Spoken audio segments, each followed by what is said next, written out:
Now Jacob lived in the land where his father had sojourned, in the land of Canaan. These are the records of the generations of Jacob. Joseph, when 17 years of age, was pasturing the flock with his brothers while he was still a youth, along with the sons of Bilhah and the sons of Zilpah, his father's wives. And Joseph brought back a bad report about them to their father. Now Israel loved Joseph more than all his sons, because he was the son of his old age, and he made him a vari-colored tunic. The brothers saw that their father loved him more than all his brothers, and so they hated him and could not speak to him on friendly terms. Then Joseph had a dream, and when he told it to his brothers, they hated him even more. He said to them, "Please listen to this dream which I have had. For behold, we were binding sheaves in the field, and lo, my sheaf rose up and also stood erect, and behold, your sheaves gathered around and bowed down to my sheaf." Then his brothers said to him, "Are you actually going to reign over us, or are you really going to rule over us?" So they hated him even more for his dreams and for his words. Now he had still another dream, and related it to his brothers, and said, "Lo, I have had still another dream, and behold, the sun and the moon and 11 stars were bowing down to me." He related it to his father and to his brothers, and his father rebuked him and said to him, "What is this dream that you have had? Shall I and your mother and your brothers actually come to bow ourselves down before you to the ground?" His brothers were jealous of him, but his father kept the saying in mind.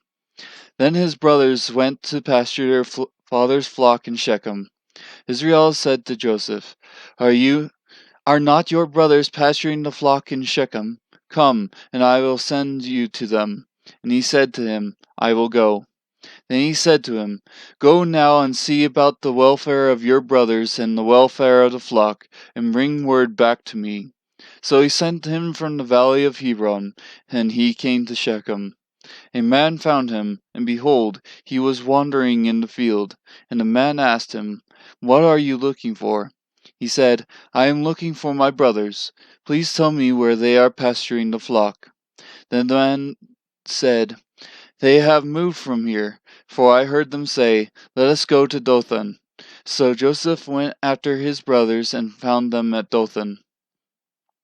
When they saw him from a distance and before he came close to them, they plotted against him to put him to death. They said to one another, "Here comes this dreamer. Now then, come and let us kill him and throw him into one of the pits, and we will say, 'A wild beast devoured him.' Then let us see what will become of his dreams." But Reuben heard this and rescued him out of their hands and said, "Let us not take his life." Reuben further said to them, "Shed no blood. Throw him into this pit that is in the wilderness, but do not lay hands on him, that ye might rescue him out of their hands to restore him to his father." So it came about, when Joseph reached his brothers, that they stripped Joseph of his tunic, the vari-colored tunic that was on him. And they took him and threw him into the pit. Now the pit was empty, without any water in it. Then they sat down to eat the meal.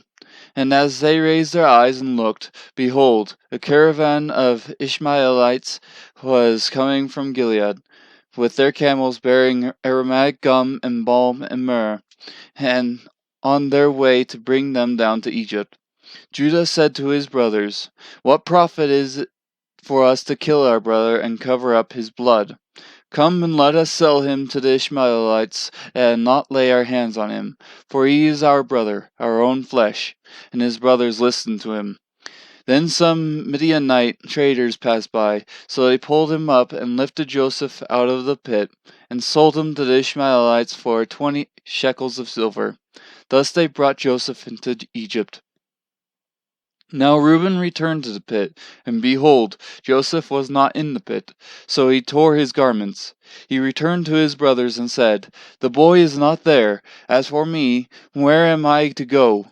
So they took Joseph's tunic, and slaughtered a male goat, and dipped the tunic in the blood. And they sent the very colored tunic and brought it to their father and said, "We found this. Please examine it to see whether it is your son's tunic or not." Then he examined it and said, "It is my son's tunic. A wild beast has devoured him. Joseph has surely been torn to pieces." So Jacob tore his clothes,